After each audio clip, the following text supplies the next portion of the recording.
Hello, my fellow Russians. Most of you do not know me. I am Sergey Get-to-Kelimov, member of Foreign Security Service of Russia, presently attached to Foreign Intel Service for the sole purpose of ridding our two countries of a very unnecessary evil, Ivan Trustenhut, the scourge of any and all reason.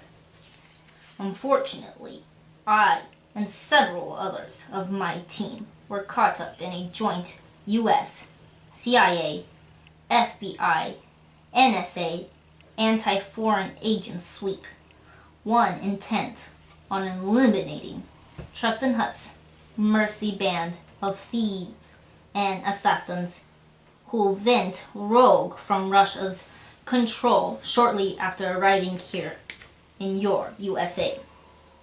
Don't worry, American friends. We Russian always clean up our own mess. Till then, me and my specialized team must make the best out of the situation. US Intel believe we with Trustenhut's group of modern-day assassin and pirate, so the deal he made with them, the US Intel agencies, apply to us too. Someday, we show our thanks to Ivan. Till then, we make the best of situation.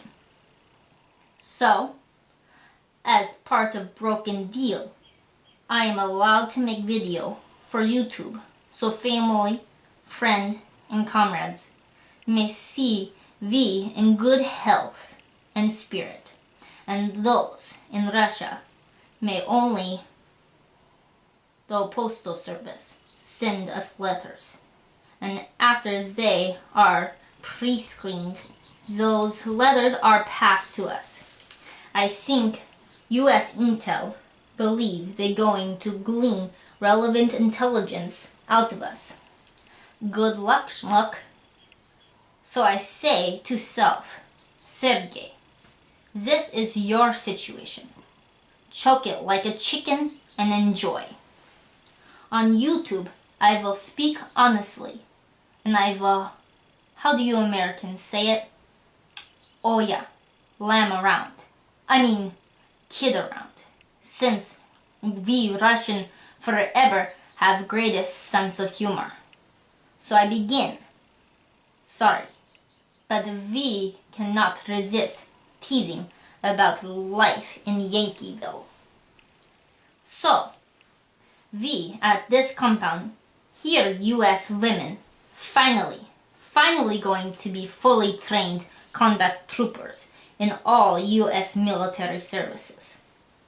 Sergey asked, what happened when lady troops all line up for bayonet charge? And opposing army, not us Russian, cause we way too kind to do this, all stand up and each enemy soldier is holding a knife to a cute stuffed teddy bear's neck. And all of the cute teddy bears say in unison, please drop your weapons, or these warriors are going to slit our throats, please. And please come over here and give us a super duper honey-soaked big hug. Ha ha! Oh yes. Sergey betting US female soldier have a perplexingly rough time dealing with cute talking teddy bears. Who knows though, a couple of weeks a very difficult battle, and I, Sergey, might drop my weapon and go hug a teddy bear or two. Especially if they were all wearing bikinis. Maybe Sergey shouldn't think out loud. Still true though. I just realized I today have not devoted any time to my favorite scene now. A day. Tracing Trustenhut. So, Ivan, I've been allowed to view your YouTube videos shot here at the compound. Interestingly, for true, studying your word, I came to conclusion. You waste too much life dry stroking your own skull with attempts to produce intelligent thoughts. To be sure, do world a favor. Put a giant condom over your head before starting to sink again, Ivan. In conclusion, I leave you with what we Russians love to do to English language. We create new English words with appropriate meaning. If you hardcore language Nazi, you maybe need to cover your ear. I give you just a few, since I short on time. Loogie-licious means less textured, but still a tasty form of snot. Krabvich, which means a sandwich for your souls, served by our government. Reducible means one run at the situation surely ain't enough for sure. Podbonics means the utterance of pricks. P-licious means what a man feels ridding his bladder of 2 pitchers of beer. And finally, for today, we have hop crotching. Means what an erotic dancer does with customers in the back rooms. Making up words make us Russian feel so inner city. Goodbye, my Russian comrades, and family and friend in Mama Russia. Love to you all.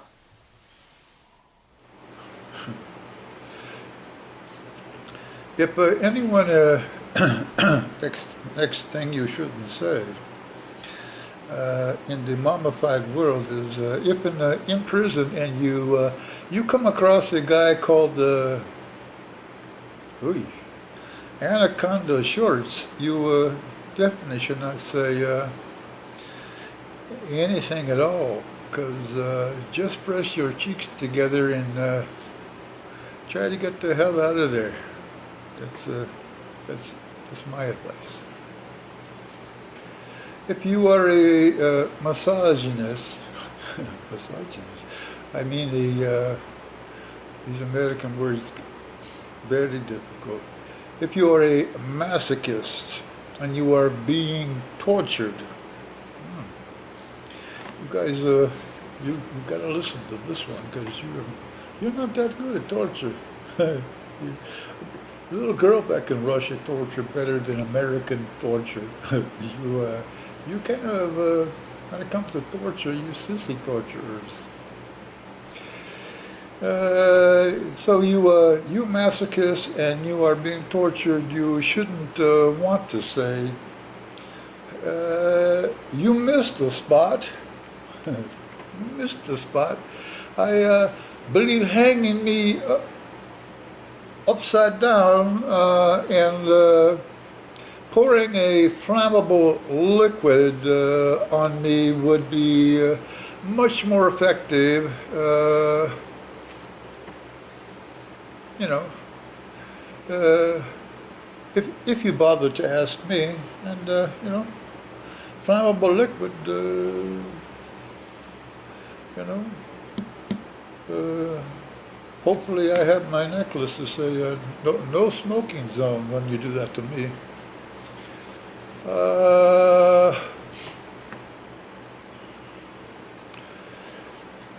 Next thing you should definitely not say in this mummified world is if you are prone to using chess metaphors in describing military strategies and other related matters, you might not want to say small unit combat is, if it is maximized in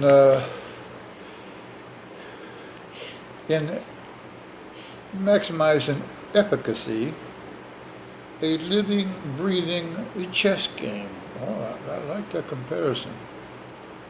Animated, played with the brains in the rear.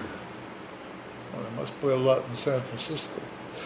Just off of the board or field of fire. The key to the battle's victory is forged primarily in the training of one's troops, or pawns in this case. Long before they're placed into harm's way. The battle is won ultimately by the chess player who is most successful in turning his pawns into queens. Well, this has got to be a popular game in the San Francisco and West LA area. And God save the vanquished enemy who is guilty of not wearing properly colored, coordinated field uniforms, or who is caught dead without the right accessories. Yeah, it's going to be a different world fighting wars with the new open serving for the different armed forces around the world.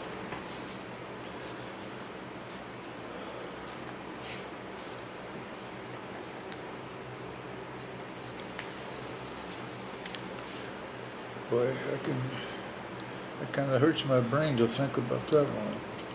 Kind of hurts my brain, and but the hurting the brain for my life, only my life.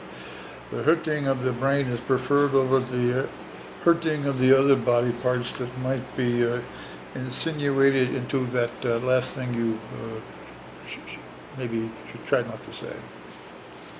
And maybe you should try to say, who am I to judge? As an advertising agent for a mega bakery who makes a famous white bread, you shouldn't suggest this brother. Our new motto is we take all the natural nutrients out of your kids'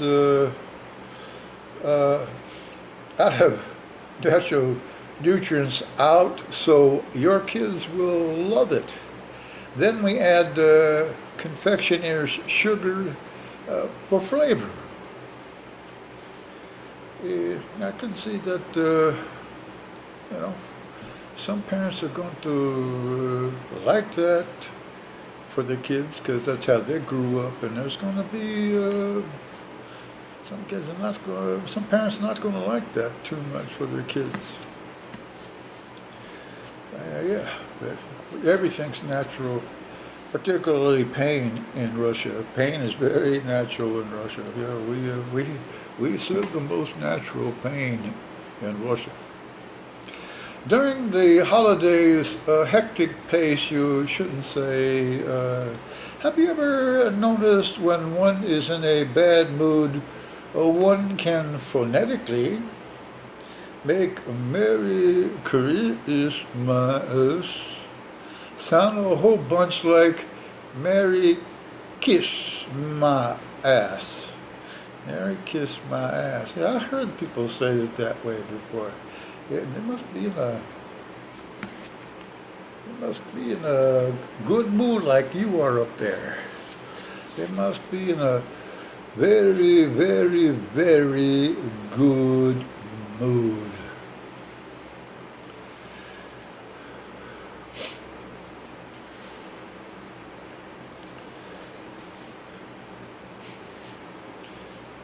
So they don't bother me. You're a distraction. It'd be okay if you were better looking, nicer legs and a nice, go get some surgery and maybe I'm going to like you better. Right now you're just a stupid guy. Having a debate with Jimmy Swaggart over religious theology and God and His infallibility, you shouldn't say, Mr. Swaggart, you are here now, present and physical and scientific proof, positive evidence that God can make not only a mistake, but a damn big mistake. Because, brother, he sure did screw up with you. Oh yeah, God don't like you calling him in the middle of the night to blame your sexual indiscretions on your little Jerry Lee, neither. You know, you shouldn't give your cousin's name to the parts of your body that do bad, non-biblical good stuff, or bad, non-biblical bad stuff, or biblical bad stuff. I don't know, but you shouldn't call body part, particularly penis, your name a cousin. That is just my opinion.